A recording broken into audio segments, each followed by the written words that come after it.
Hoy tenemos el honor de dialogar con Walter Espinosa Ramírez, poeta, editor, curador y figura clave de la difusión del surrealismo en el Perú contemporáneo.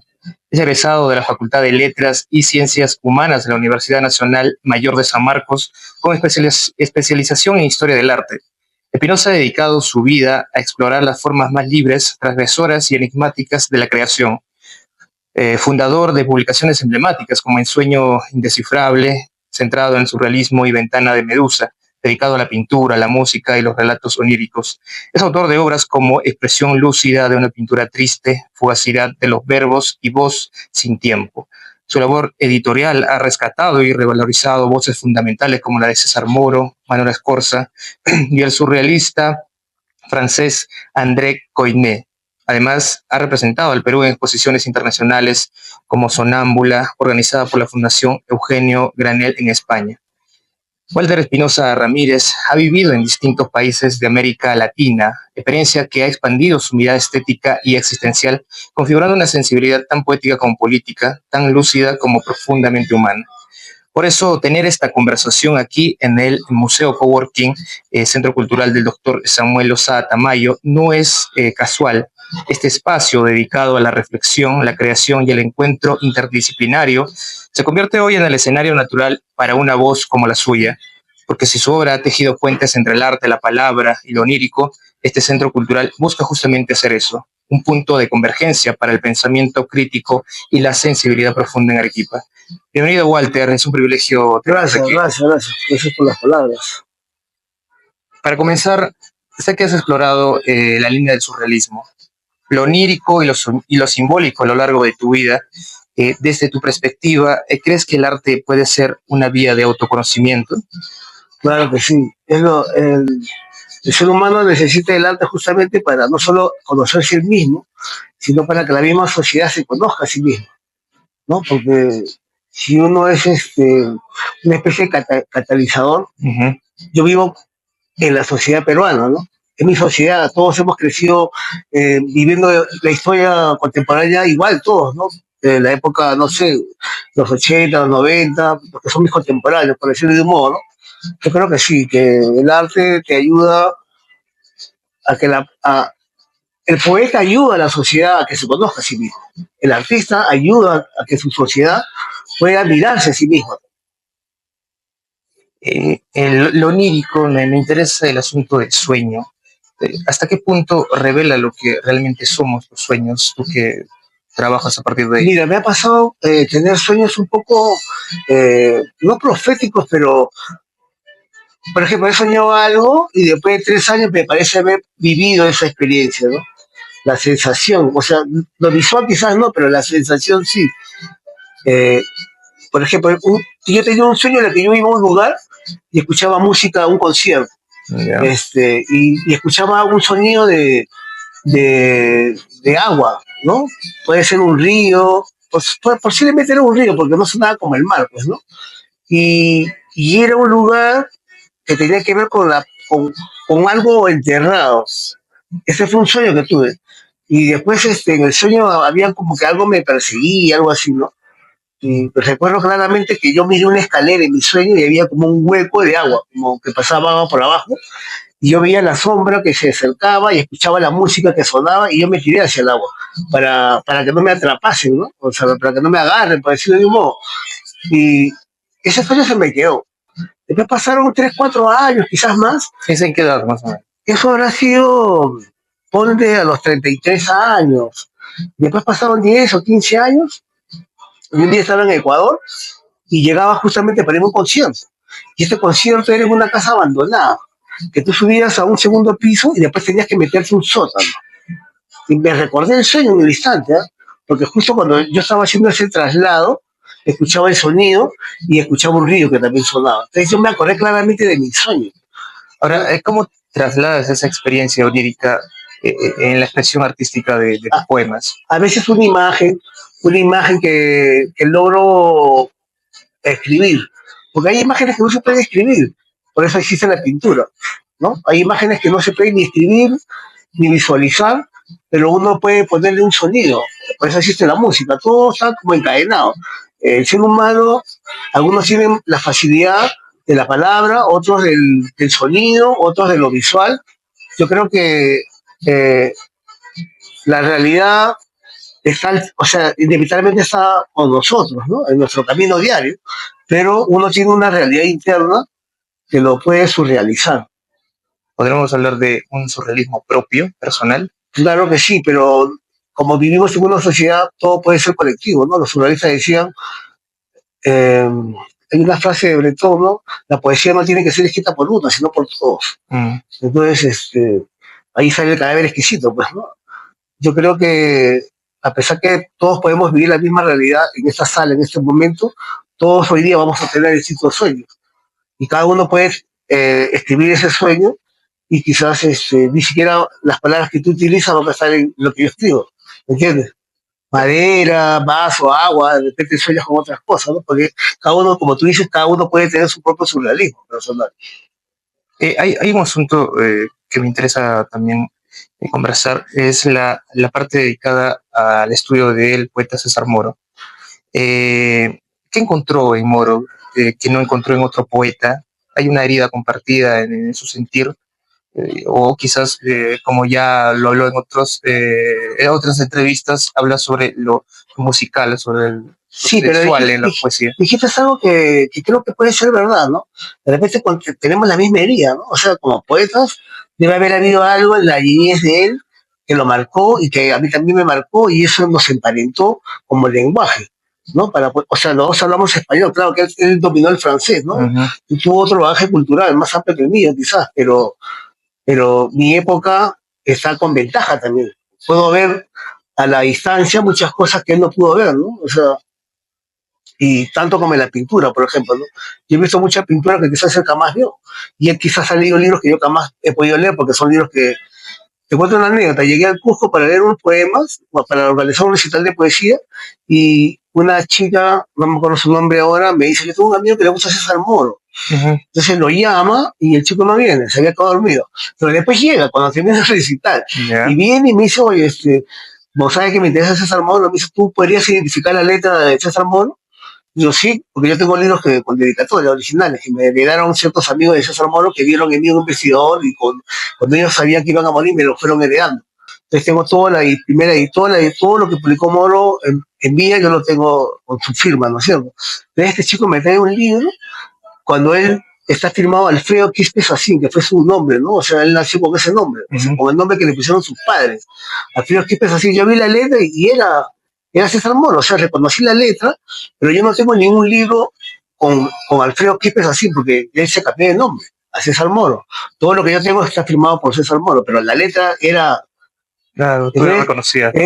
Fue algo raro, ¿no? Ir a una ciudad y que un chico que también es fanático de César Moro, así como que hay una conexión, ¿no? Nos hicimos amigos inmediatamente, ¿no? Lo que vamos a hablar, sin poder evitarlo, pues, ¿no? Porque éramos fanáticos de César Moro, por decirlo de un modo. Y es raro que un libro de César Moro termine en el Cusco, ¿no? Y estaba entre libros así de remate, el chico lo compró a 5 soles, era un libro de 1921, como te decía, era un libro que yo jamás he leído. El César Moro leído era de teatro, era un libro español, la mamá de César Moro tenía ascendencia española, entonces posiblemente la familia le mandaba libros, claro. O él compraba, y claro, como te dije hace un rato, él de hecho ha leído libros que yo jamás he leído, pero yo también he leído libros que jamás he pudo haber leído. Entonces, nuestro crecimiento surrealista, por llamarlo de un modo, puede estar emparentado por un cierto dolor que hemos sufrido ambos en la infancia, ¿no? O quizás en lo posterior también. ¿Podríamos profundizar en esa herida compartida? Moro era un poeta del amor, creo. Y mi poesía, por lo que veo, también mis amigos me han dicho que es como que hay un ser ahí, un ser ideal, ¿no? Uno siempre trata de encontrar un ser como uno. Y lo idealizas, ¿no? Uh-huh. Y de repente por ahí encuentras ese ser, pero de repente también te defraudas, ¿no? Porque quizás no es ese ser que tú piensas. De repente un 10% se asemeja a ese espíritu de la persona que tú quieres encontrar y querer amar, pero de repente después el 90% te demuestra lo contrario. Entonces yo creo que eso me emparenta mucho con César Moro cuando yo leo sus cartas, ¿no? Cuando leo su desesperación en la poesía, cuando veo su rabia en las críticas sobre Orson Welles, por ejemplo, o en algún texto poético que le haga sobre la biografía peruana, o simplemente la misma poesía que él escribe, ¿no? Él tiene unos vuelos poéticos en textos que tienen que ver con la prosa nada más, ¿no? No sé si has leído Los objetos de Basufo. Uno puede sacar frases y hacer un collage de palabras y te sale un poema de Enrique Molina, porque para mí Enrique Molina está totalmente influenciado por César Moro. Y a partir de ese, lo que era la revista surrealista argentina, iban a publicar el poemario de César Moro, pero nunca salió. No sé si por celos, pero lo que sí puedo decirte es que una vez encontré unos libros de Enrique Molina, primera edición, y había dos poemas dedicados a César Moro. Pero en la obra poética que él seleccionó, ya esos poemas no tenían la dedicatoria. ¿Quién lo sacó? ¿Lo sacó Enrique Molina o lo sacó el editor? Como que siempre están tratando de ocultar amor en esos años, ¿no? Porque claro, si en esos años... No muy conocido tampoco. Claro, murió desconocido, pero es como, ¿cómo explicarte? Por ejemplo, Gerardo Manuel, ¿no? El músico tenía un programa, Disco Club, que yo recuerdo jamás puso una canción de Van Morrison. ¿Por qué? Porque los otros tienen una canción que se llama Gloria, que es de Van Morrison. Es como que iban a decir, mira, esta canción que es tu hit, no es tuya, es de Van Morrison. Algo así, Claro. ¿me entiendes? Qué raro que el editor, o quizás el mismo Enrique Molina, haya sacado la dedicatoria de esos dos poemas que salen en la antología que él mismo seleccionó. Me parece raro, porque si yo dedico un poema a una persona y después ese poema yo lo selecciono para una antología, tiene que estar con la dedicatoria, pues, ¿no? ¿A quién le dediqué el poema, no? A Jorge Romario, por ejemplo, ¿no? A José Romario, imagínate. Y que pase el tiempo y yo lo saco, es raro, ¿no? Es como que quiero ocultarte, ¿no? ¿Por qué? Porque la gente se da cuenta que estoy influenciado en ti, que mi poética va muy semejante a lo tuyo, puede ser, pero... Podemos trasladarlo ahora a la actualidad, diciendo que se juegan, ¿no? Los poetas se leen ahora entre poetas, autopublican. Ese mismo escenario se vivió en esa década. Sí, por yo eso creo no que se sí. da visibilidad a Moro. Porque Aldo Pellegrini tiene un libro que se llama, tiene un libro sobre el surrealismo, una antología, y está César Moro ahí. Entonces sí lo consideraban, ¿no? ¿Y por qué no publicaron el libro en Buenos Aires? Claro. Si ya iba a salir. Creo que el problema es por un problema que tuvo, Coiné me contó que hubo un problema cuando muere Paul Eluard, y él me dice, Walter, tienes que saber dividir el Paul Eluard comunista y el surrealista. ¿Por qué? Porque había algunos poetas, creo que de Checoslovaquia, que iban a ser fusilados por el comunismo, y Breton y los surrealistas franceses le dijeron que los defendiera, y él dijo que no, eran unos traidores. Entonces ese problema hubo acá, porque la revista donde estaba Enrique Molina con Aldo Pellegrini hicieron un homenaje a la muerte de Paul Eluard, y César Moro se opuso, porque ya era un comunista, ¿me entiendes? Bueno. Entonces él sacó otra declaración contra ese Paul Eluard. Quizás por eso no publicaron el libro de César Moro en Argentina, porque hubo rencillas, ¿no? Ahora, César Moro fue el único en América del Sur que perteneció al grupo, mientras que Aldo Pellegrini era solamente una persona que se escribía con ellos y que hizo acá una revista. O sea, no perteneció al grupo, pero claro, era surrealista, pero el referente es como que los Beatles hubieran un peruano, ¿no? Yeah. ¿Me entiendes? El único, ¿no? Entonces, era un referente, ¿no? Por eso me llama la atención que cuando yo encontré la primera edición, esos poemarios de Enrique Molina, yo encontré ahí unos poemas que estaban en una antología que yo había leído, pero en la antología no salía que estaba dedicado a César Moro. En el libro original sí. ¿Quién lo sacó? ¿Enrique Molina lo editó? No lo sé, pero hay como unos celos profesionales, ¿no? Querer ocultarlo, ¿no? Es algo raro. Volviendo a tu obra, hay ciertos temas recurrentes en tu poesía, en el trabajo del lenguaje, el olvido, pienso en el olvido, en la soledad, un poco de melancolía también por la nostalgia de esa edad dorada, de la niñez o la adolescencia, ¿no? Mi pregunta va dirigida justamente a esa búsqueda de lo invisible, de lo no dicho.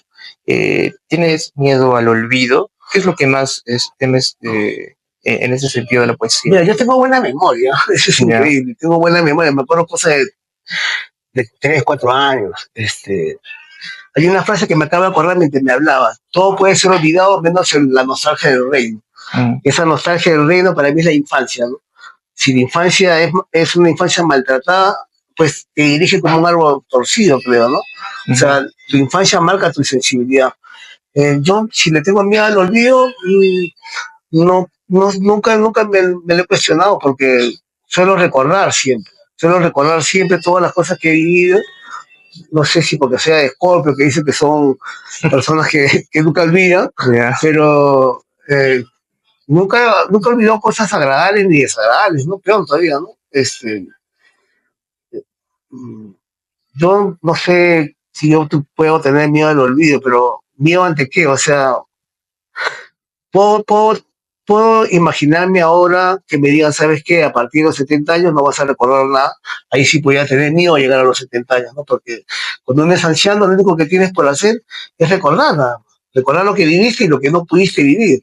Entonces, ese debe ser doloroso llegar anciano y cuestionarse cosas que nunca pudiste vivir.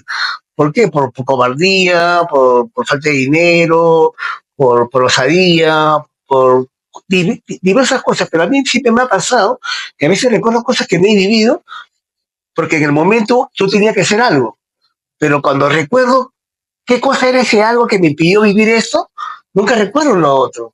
Por ejemplo, yo tenía que ir a Ecuador en el 2014 y no pude ir porque había algo que tenía que hacer seguro, pero no recuerdo qué era lo que tenía que hacer, solo recuerdo que no fui nada más, ¿me entiendes? Eso es un poco como que algo que me incomoda, pero no es un miedo, no lo considero miedo. El olvido no es un enemigo, en todo caso, para ti. El olvido le va a pasar a todo el mundo, hermano, me parece, ¿no? Y a toda la generación que creció con César Vallejo en Perú. ¿Quién nos recuerda? Nadie. De 1 millón solo recordamos a Vallejo, a Abraham Valderomar, Mariatti, uno que otro pintor, y después toda la sociedad que vivía a su alrededor. Ni siquiera sabemos cómo es el rostro del padre de Valderomar, solo su familia, así que tienen una foto, ¿no? O sea, Borges decía que él quería ser olvidado. Pues. Claro. Yo no me cuestiono si quiero ser olvidado o si le tengo miedo al olvido, solo sé que quiero vivir mi vida con la intensidad plena de la poesía que solo sentir cuando viajo, ¿no? Esas sensaciones poéticas de mirar un crepúsculo. Un día estaba caminando con una actriz por acá, por Arequipa, ella acababa de llorar y salíamos abrazados y estábamos felices porque nos habíamos reconciliado en una pequeña bronca que tuvimos los dos y nos hablamos en la calle.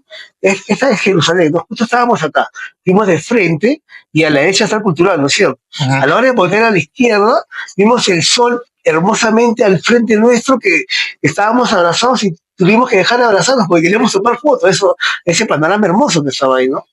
Esas pequeñas sensaciones poéticas no te suceden todos los días, ¿no? Esa belleza es la que a mí me interesa más que el olvido. Y te comentaba esto porque hay cierta soberbia, ¿no? En los poetas, más que todo, de la publicación de los libros y la inmortalidad de ciertos versos. Vale la pena ponerse a pensar en ello, porque el olvido, al final de cuentas, como estamos conversando, llega a todo escritor, ¿no? O sea, nuestras generaciones posteriores nos leerán ciertos títulos que son imprescindibles para nosotros ahora. ¿Qué piensas sobre ello? Mira, me acabo de acordar de algo. Un día yo estaba con unos amigos, había un joven poeta ahí que no me caía muy bien, pero justo había muerto alguien, creo que José Pancorbo, un poeta que yo edité un libro. Uh-huh. Lo primero que dijo, cuando se enteró que murió, dijo, se inmortalizó, dijo. Claro. Así como que ya, porque era poeta, ¿no? O sea, uh-huh. Si cualquier otro ciudadano que muera el mismo día, a la misma hora, ¿por qué tenía que tener preferencia de poeta, no? Claro. Él se inmortaliza y el otro solo su familia y después, 80 años después, ni la familia. Uh-huh. Me pareció tonto, ¿no? Ese tipo de idea, pero no, eso es que me parece que es de gente que quiere que los recuerden, ¿no?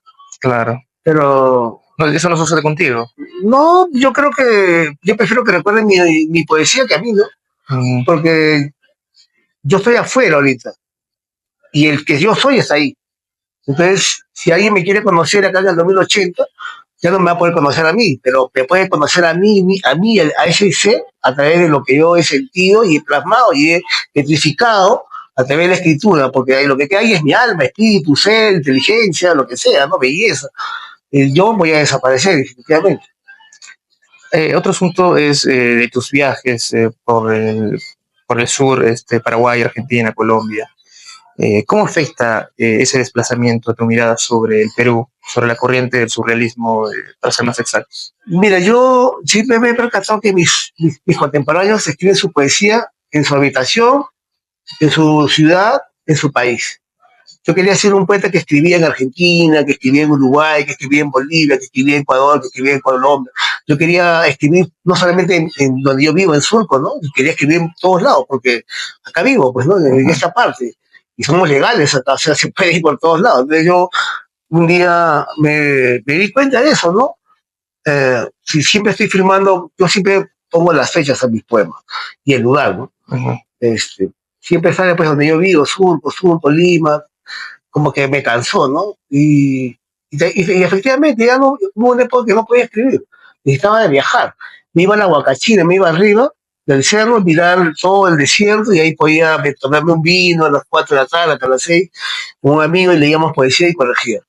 Me acostumbré a eso, estaba cerca, pues de Lima a Ica son 4 horas, 3 horas y media, pero después eso también como que fue diluyéndose la sensación y comencé a ir a Arequipa, al Cusco, a Puno, después ya chocaba entre Tacna y Tumbes y después un día ya partía a Bolivia, Paraguay, ya no paré de ser un péndulo, de estar desde la frontera con Venezuela hasta Punta del Este, Uruguay.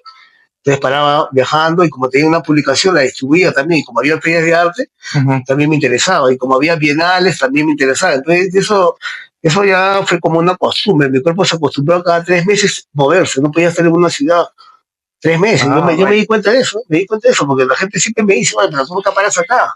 Y es Ujú. verdad, me gusta, ¿no? Y En ese caso, la cercanía a los espacios es lo que resonaba en ti para la creación de un poema, claro, o era en el mismo por instante. los paisajes mismos, porque tú sabes, el Perú es enorme, ¿no? Ya. Por ejemplo, cuando viajas por Ecuador, y este último viaje que hice, yo me fui a una ciudad, o sea, me parecía una pelota de ping-pong. ¿Has visto cuando juegas las pelotas? Claro, están Sí, están rebotando. igualito, pero los ecuatorianos era raro. Para ellos, seguro no salen de su ciudad, ir de Ambato a Riobamba, Cañar, Loja, Cuenca, Quito, Guayaquil. Para ellos yo sí lo podía hacer, a cada rato estaba así, hasta Ibarra, Colombia y bajaba, pero porque es chiquito, ¿no? Imagínate Perú, yo le digo que yo viajo de Lima a Arequipa 16 horas y me faltan unas 10 hasta el Cusco, se queda así, o sea, es largo, pues, ¿no? Entonces, esas horas son meditativas también, porque estás pensando, estás con música, estás viendo el paisaje de tu país, de tu patria, lo comparas con otra geografía, con otras amistades, con otras realidades, otros libros, otras pinturas, otra música, y eso también es, para un creador, es un alimento espiritual, ¿no? No solamente leer libros en una biblioteca en tu casa te alimenta, Mm. sino también irse a experimentar cosas raras. Mira esta anécdota que te voy a contar. Un día yo estaba con poco dinero en Medellín y tenía unos libros y me fui a la Escuela de Bellas Artes. Entonces me acuerdo que ahí conocí a un artista, pero eso no quiero contar. Lo que quiero Ujú. contarte es que ahí yo me fui a un concierto de música clásica. Ya. Y cuando yo estaba pasando por una calle para ir a la esquina donde estaba el local donde yo tenía que ir, en un bar vi una espalda de un hombre y un hombre que estaba al frente de él. A él sí lo vi. Yo me crucé y me fui al concierto. El concierto duró 1 hora y media por lo menos. Ya todo el mundo escuchó, yo vendí una señora unos libros, ya me iba a ir y yo tenía que irme por esta avenida, pero yo quise volver por el lugar que había venido, Ya. porque quería ir de nuevo a Bellas Artes. Y cuando yo volví, o sea, cuando yo iba a cruzar la pista, dije, no, mejor me voy a mi habitación, ¿no? Pero dije, no, mejor me voy, o sea, ¿cómo es el destino, no? Cuando yo crucé, ahora sí podía ver al hombre que estaba de espaldas, era un amigo mío. Y él me ve y lo primero que hice fue, te invoqué.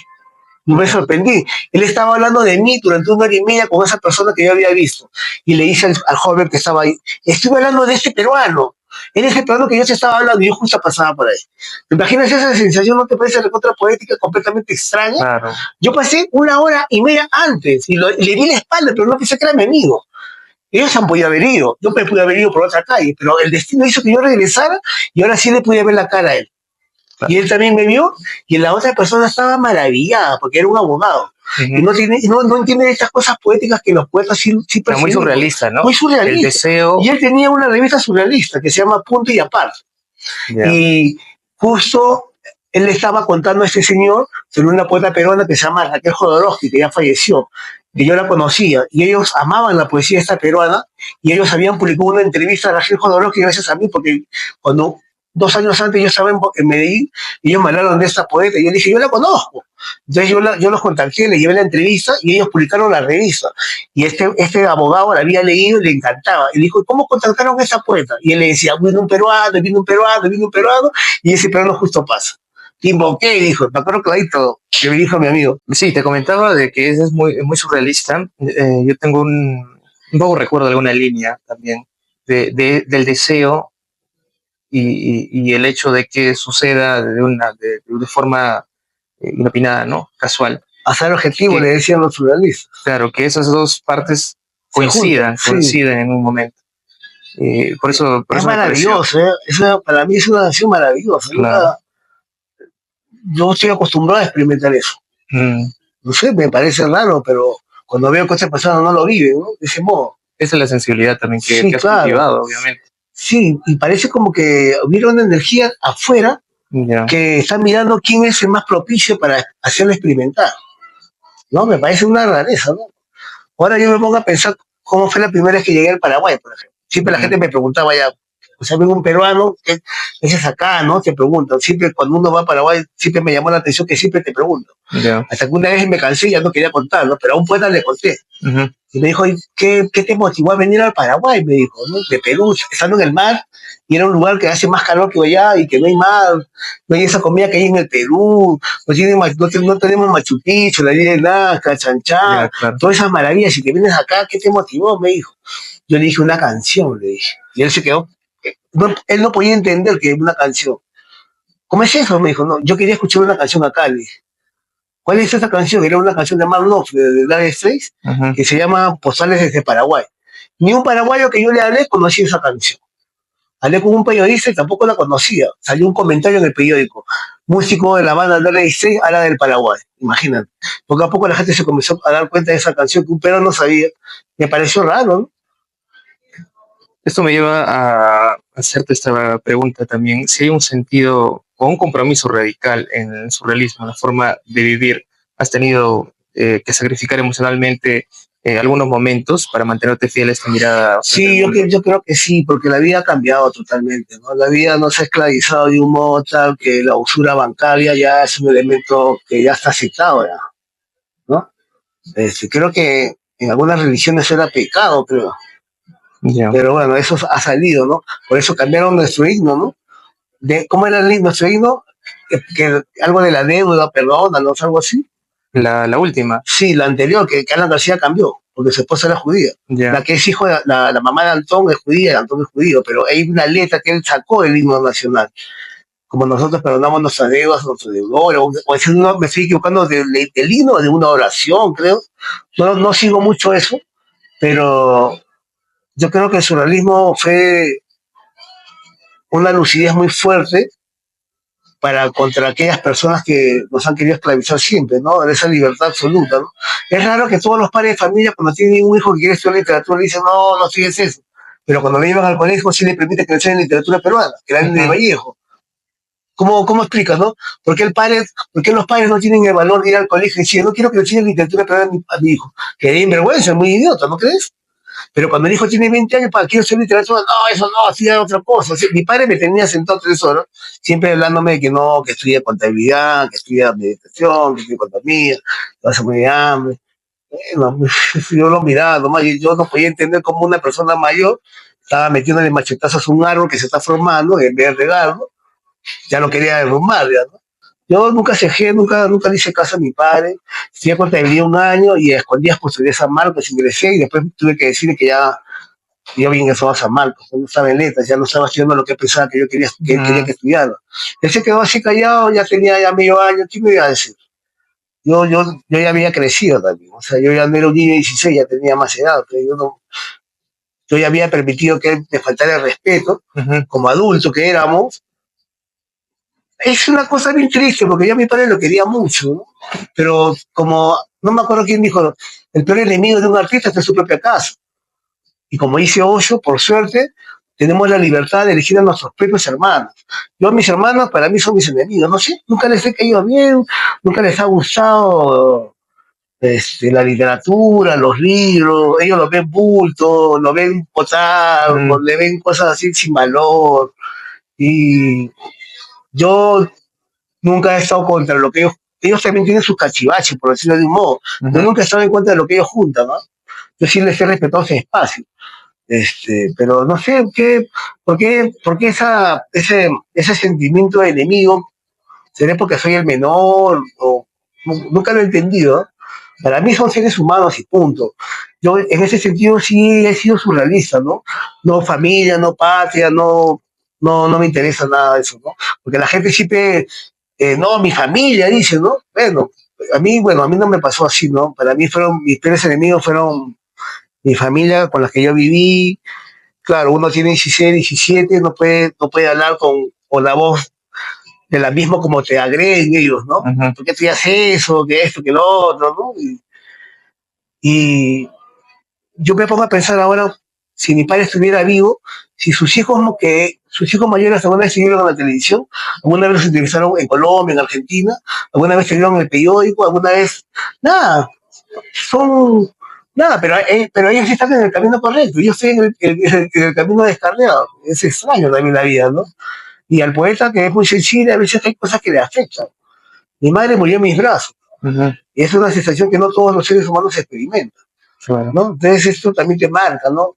A veces me pongo muy triste, ¿no? Porque eh, suceden cosas que te llevan al límite, ¿no? De ti mismo, ¿no?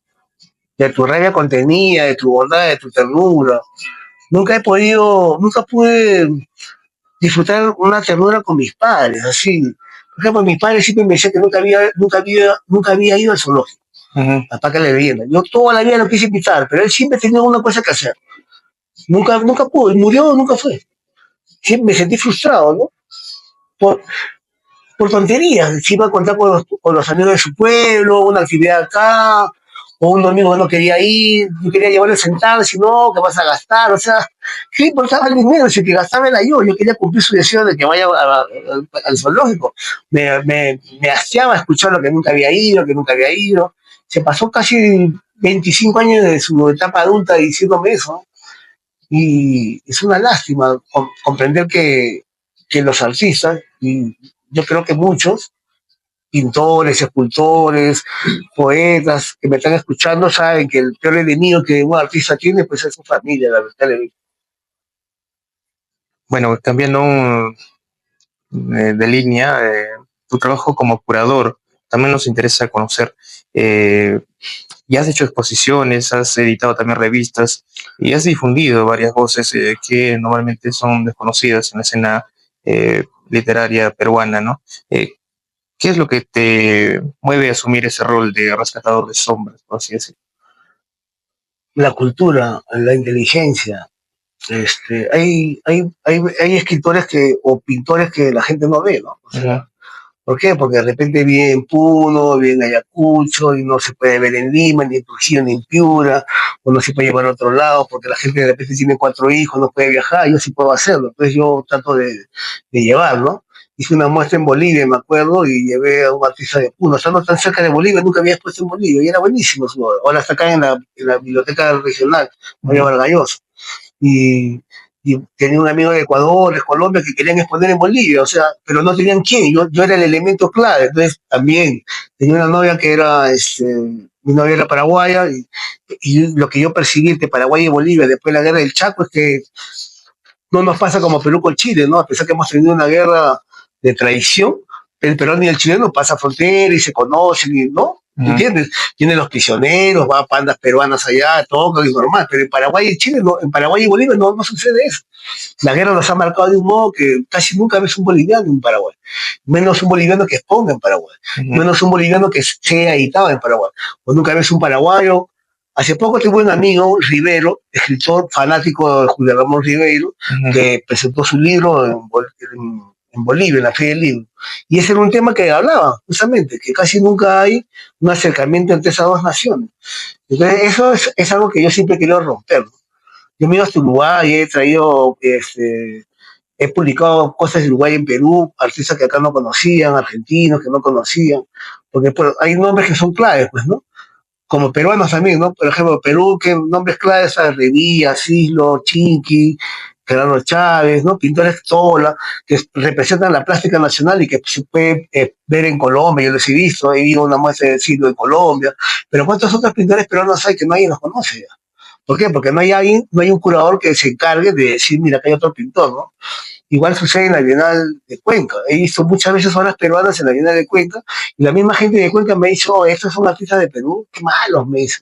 Y digo, no, pero no son todos, digo, hay otros, ¿no? Pero claro, la invitación le llega al MAL, al Museo de Arte de Lima, y ellos deciden a quién llevar. Si fuera más democrático, habría como una selección, ¿no? De curadores que dijeran, bueno, si nos va a representar un artista, ¿por qué están escogiendo a esta persona? Y si hay tantas personas en Ayacucho, en Puno, son los limeños nomás. Ujú. Eso también como que a mí me da un poco de rabia, ¿no? O sea, ¿por qué lo oficial es lo limeño si el Perú es el Perú? O sea, entonces Valderomar sigue teniendo razón, ¿no? Lima es el Perú, ¿te acuerdas de esa frase? Ah, El Girón de la Unión, el Café, yo sí, es absurdo, ¿no? Claro, me parece una tontería y a mí también me da vergüenza ajena porque yo veía que la gente miraba las obras de los artistas peruanos y eran instalaciones, pero a la gente no les gustaba, o sea, no, pues acá hay mejores pintores, hay mejores, bueno, justamente de esta muestra de profesor Mamani en la Biblioteca Vargas Llosa, mm, cómo sí fue ese acercamiento a su obra. Y vamos a tenerlo también aquí, ¿no? Mañana, el para jueves. el jueves. Mira, yo tenía una profesora chilena que era muy lúcida sobre arte latinoamericano. Ya. Y ella investigó, porque ella viajaba, ella investigó artistas del Perú. Como chilena, ella se dio cuenta de mi visión también, de que todo era centralizado, Lima, Lima, Lima, ¿no? Entonces ella comenzó a investigar artistas y hizo un libro sobre grabadores. Y ahí yo vi por primera vez el nombre del profesor Rubén Mamani Escobedo, Ujú. porque me prestó el libro, me acuerdo, que la sacó a San Marcos. Y después, como yo viajaba, lo conocí al profesor Mamani entre la Universidad de Puno, la UNA, la Universidad Nacional del Altiplano. Y cuando él se enteró que llegaba a San Marquino, me dijo, pues, ¿no? Hay un libro en San Marcos que quiero conseguir, que sacó la profesora Nanda. Ah, sí, lo he leído. ¿Cuál es su nombre? Y me dijo, pues soy Rubén Mamán Escobedo, maestro. Le dije, él se sorprendió, ¿cómo conoce Dios? He leído, pues no conozco. Y me llevó a su taller, ahí vi la obra. Hablabas, ¿no? Sí, De yo ese estaba en la contacto con el universidad profesor. y este profesor me comienza a hablar, un profesor, ¿no? Él me da a entender que es Rubén Mamán, Ya. pero en el libro no salen, es como un diccionario de nombres, ¿no? Artista de tal, artista de Ica, artista de tal. Entonces este profesor me lleva a su taller y yo veo la obra. Y él me habla de un alumno de mi escuela, ya mayor que yo, que él está trabajando el tema de un museo del grabado en el IGNA de allá de Lima. Ujú. Y si tú ves el catálogo chiquito que hemos hecho, sale su nombre, se apellida Munir. Él está muy metido en muchos aspectos de la curaduría y él también ha revalorado a este artista. Entonces, yo me entero que el artista es nacido acá en Arequipa. Claro, estudió también Claro, estudié en la UNSA, pero nunca he hecho una muestra acá. Yo digo, Ujú. pero profe, ¿por qué? Yo no tengo tiempo. Pues, si yo sí tengo tiempo, entonces digo, profe, yo mismo voy a hacer todo, digo. Y primero le publiqué una entrevista en la revista Justo Medio. Ujú. Salió con un artista de Cusco, una hoja para cada uno, porque a mí me gustaba poner fuera, o sea, tener una página, dos páginas culturales para solamente publicar artistas limeños, no me parece justo, ya, pues hay tantas páginas en Expreso, La República, ¿no es cierto? Claro. Entonces yo comencé a publicar gente de afuera y después la gente le gustó la obra del profesor Rubén Mamani y publiqué al año siguiente ya dos páginas. Entonces yo le dije, profesor, pero si soy de Arequipa, ¿por qué me ponen Arequipa? Le digo, Ya. yo puedo encargarme, ¿no? Y bueno, vine a hablar tuve la suerte de conocer al poeta Alfredo Herrera que dirige la Biblioteca Precioso. Regional, por intermedio de una amiga que, con la que vine en el 2003, una actriz que es poeta, Ya. presentó su libro ahí lo conocí, y me dijo, Walter, acá ahí tenemos una sala cuando quieras, ¿no? Entonces ya hablé con el profesor, seleccioné las obras y bueno, hice el trabajo, ¿no? De todo, la colaboría, el montaje lo hizo otra persona, y ahora pues él va a venir a hacer una visita guiada, que también yo lo estoy motivando, porque a veces yo estoy en la sala y la gente me pregunta a mí, piensa que yo soy el artista, ¿qué significa La eso? inauguración fue el 25, El ¿no? 25 de abril. Él estuvo. Él estuvo. Iba a dar una conferencia el 24 Ya. para hablar del tema, pero al final él no pudo llegar a tiempo. Llegó muy tarde, el bus, ese problema también salió por la cosa de su clase, porque es profesor. Y bueno, después ya lo Pero animé. en la conversación que mantuviste con el profesor Rubén, ¿qué es lo que piensas sobre la escena del grabado aquí en Arequipa? Mira, yo estoy hablando con un artista de acá, Ujú. un artista arequipeño, que fue su alumno, él se llama Milko Torres. Él me habla de que a él en particular le parece mejor la obra de Rubén Mamani en el grabado cuando es urbanista. Ya. Él ha sido músico también, ha tenido su grupo de chicha, algo así, música folclórica, creo. Ya. Yo tengo 3 obras de esa etapa, y a mí me encantan esas obras. Pero este tema tiene que ver con algo que a él le sorprendió hace como mucho más tiempo atrás, 2 décadas, que tiene que ver con la danza, que es ritual para la agricultura, Chintihuaca. Sí. Él incluso está escribiendo una tesis, ya lo tiene preparado esa tesis. Y es un tema interesante porque ha sincronizado la melodía, la vibración sonora, los movimientos corporales, elementos como el cuchillo de Puno y aparte su propia creatividad, ¿no? O sea, él ve, pero él, a la hora de crear, él crea, pues, ¿no? Está basado en esa danza, pero si ves ahí, hay como unas vibraciones de movimientos, ¿no? Es para dar el sonido, el eco, ¿no? La música que suena, ¿no? Porque esa danza agrícola, pues no es solamente una danza, hay una melodía, hay un sonido, hay un acompañamiento. A mí me interesa todo lo que tiene que ver con mi patria, ¿no? Es un tema que a mí me interesa. No sé si se podría decir que soy un indigenista, porque yo también me interesa otro tipo de arte, pero en lo fundamental sí lo quise traer acá, porque él es de acá, pues, ¿no? Pero solamente que se casó y vive en Puno. Él es un gran artista de esa zona azul, ¿no? Me parece fabuloso su trabajo. Es la primera muestra también, casi completa, ¿no? Creo que sí, creo que es la primera individual, ¿no? No sé si ha participado, una vez comentó en una entrevista que hubo como un festival de grabado y él estaba, pero no sé si fue acá o fue en Lima o fue acá, o fue simultáneamente en 7 ciudades, pero creo que sí ha sido su primer individual, me parece, no soy seguro. Un asunto también de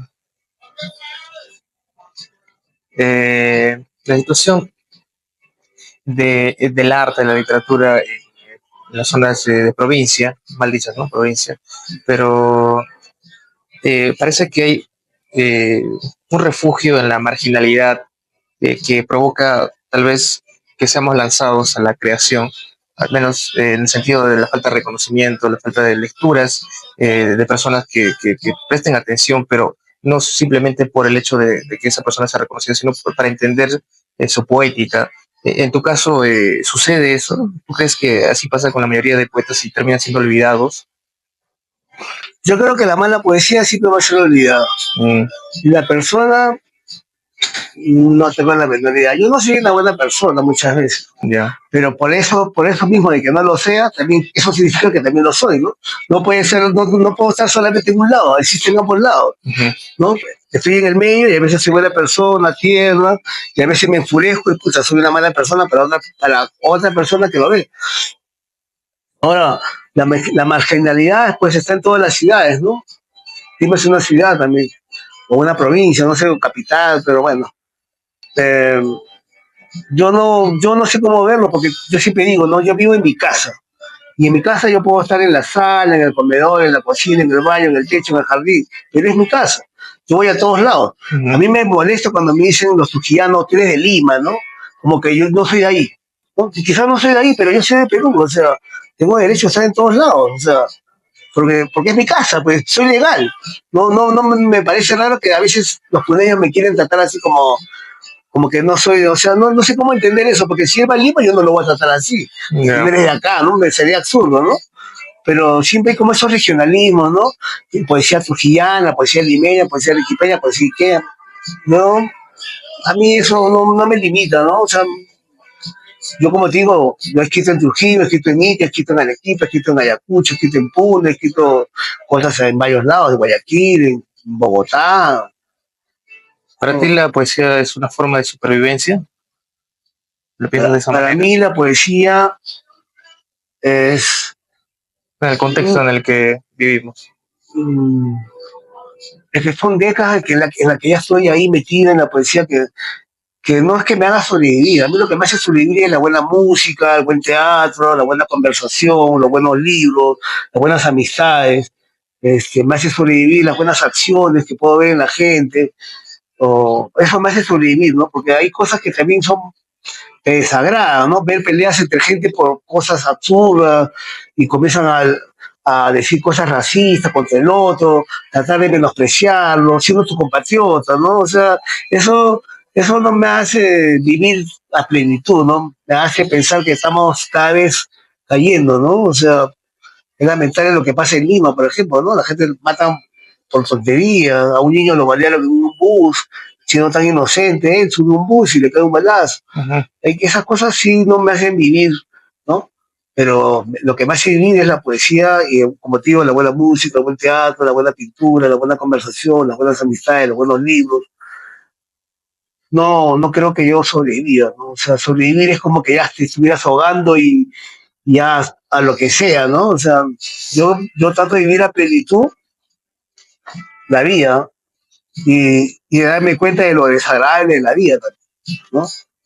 Trayendo a cuenta nuevamente a César Moro, ¿hay alguna línea de su poesía que te haya eh, impactado profundamente? ¿Puedes recordar alguna? Refiriéndose a un ser humano como él tiene una frase que dice, apareces, la vida es cierta, ¿no? O sea, hay un ser que le hace a él vivir la vida que él quiere sentir, ¿no? Justo cuando esa persona aparece, él siente que la vida es cierta, ¿no? Lo demás es una ficción. ¿Por qué? Porque de repente ese señor trabaja en algo y cree que también es por ahí, ¿no? Pero el poeta No pienso en eso. no, claro, o sea, pero el poeta nunca ha estado en contra de los contadores, de los economistas, el poeta nunca está en contra de ellos, pero ellos sí están en contra del artista. Eso es algo que la sociedad no se puede cuestionar. Toda la sociedad siempre está en contra del artista, sea escultor, lo que sea, su propia familia. Pero alguna vez he visto que los poetas se reúnen con los pintores para estar en contra de los economistas que han cagado el país, la economía del país. Se supone que su ciencia es la repartición de la riqueza por igual a todos. Son unos fracasados, porque acá nunca lo han conseguido. Pero el poeta sí ha conseguido sensibilizar a los seres humanos y está en la historia de la literatura. Siempre está en la currícula de educación, siempre está, todos los niños siempre saben, ahí golpes en la vida tampoco yo no sé, todos hemos crecido con eso, ¿no? Pero cuando los poetas se reúnen para hacer en contra de los economistas, nunca. Pero cuando tú hablas con economistas, te tratan mal, vas a vivir mal. Yo tengo un cuento sobre eso, sobre un chico de la vida real. Cuando éramos más jóvenes, siempre nos decía, ustedes van a vivir mal, yo voy a vivir mejor que ustedes. Siempre nos decía eso. No llegó ni a los 23 años, murió atropellado. Yeah. ¿Imaginas? Y un amigo estuvo en el bus cuando lo atropellaron. Tuvo una muerte ridícula, visualmente ridícula. Yo imagino al pedante que él era de esa muerte, me imagino estando con él diciendo, mira, te estás muriendo, qué ridículo tu muerte. ¿Me decías que ibas a vivir mejor que nosotros? Yo sigo vivo, sigo disfrutando de la buena música, la buena conversación, el buen aire que se respira acá, la buena comida arequipeña. Él creo que nunca vio un celular, nunca vio un DVD, nunca un Blu-ray, nunca escuchó buena música, se murió a los 23. Pero qué pedante que era, porque era economista, de decirnos que él iba a vivir mejor que nosotros.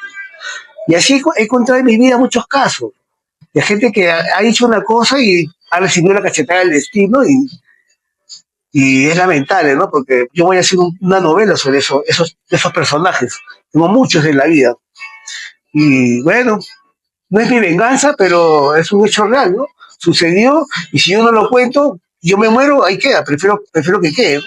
Puede hacer pensar en el tiempo, en el futuro a la gente, ¿no? Puede ser que suceda, como no, o sea, pero para mí es un tema porque yo también hago cuentos, es un tema perfecto para burlarme de los que siempre nos están oprimiendo, que porque eres artista, te vas a morir de hambre, no sirve para nada, el arte no sirve.